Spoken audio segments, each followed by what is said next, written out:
You have a really unique platform, being an envoy that is officially appointed by the Biden administration on the President's Committee for Arts and the Humanities, which in itself has such a history going all the way back to President John F. Kennedy to today.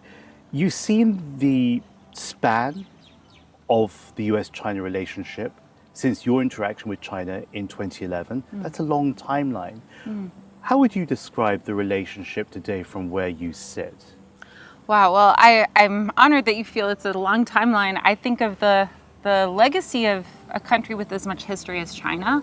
And I think even the span of time that the US and China have been in closer relations, let's say since 1971, 72, 79, is just such a small period in the vast history of this great country. But what I do think is that right now we're at a moment that we need to be thinking about the future of both of our countries and how we must work together. So as much as it's very, very important for us to consider our shared history, the last maybe 15 years in my case that I've been coming here, but certainly the past 50 years of the relationship and the history of both countries, much longer history of China, I'm very much thinking about where are we as Americans thinking about this relationship, not just in the next 5 years, the next 20 years, the next 50 years. And I would say humbly that it's something that the United States, we need to learn to do a little bit better on, is long-term thinking. And it's part of our political system, which has many benefits, but of course it also has some areas where we could improve. And that's, we're running on this, democracy with elections and so forth, which sometimes can prohibit us from thinking about the longevity that's required to blossom any friendship. And this friendship is perhaps the most consequential, the most important one for our future. Music has been the conversation starter for the US and China. The Philadelphia Orchestra came in the early 70s, then in the end of the 70s, I think it was Seiji Ozawa who took the Boston Symphony over here.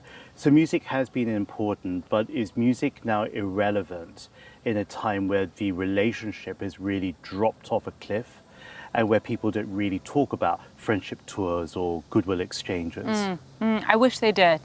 I will say that. And I hope to maybe play a very small part in trying to increase that conversation.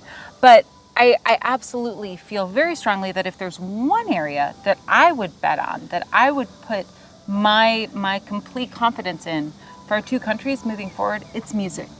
And I'll tell you why. Because we've seen such a just blooming of classical music in China. And really, I've borne witness to that in the last 10 years for sure. The new opera houses, the new concert halls, the new symphony orchestras, and not just these new institutions and organizations, but the quality of the players, which is really outstanding.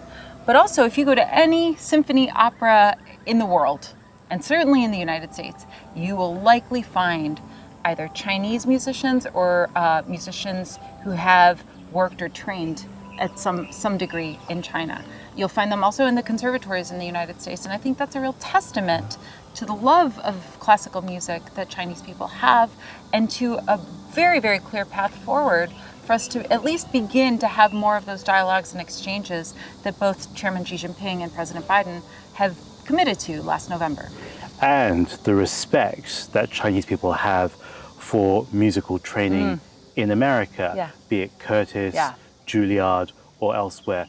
I'll finish off with this. You came to Fuzhou, we're here for a US-China Youth Festival, and you came carrying lots of really important and messages that can really be applied, really useful, practical messages, from listening with your ears, to also adding the contact to the person sitting next to you and promising to stay in contact with them for the next 4 or 5 decades ahead.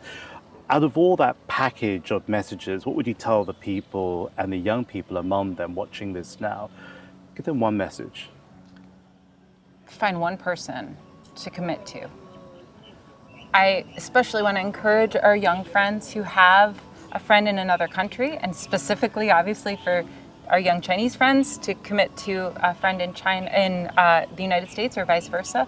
Just find one person that you say, I'm going to make this person happy.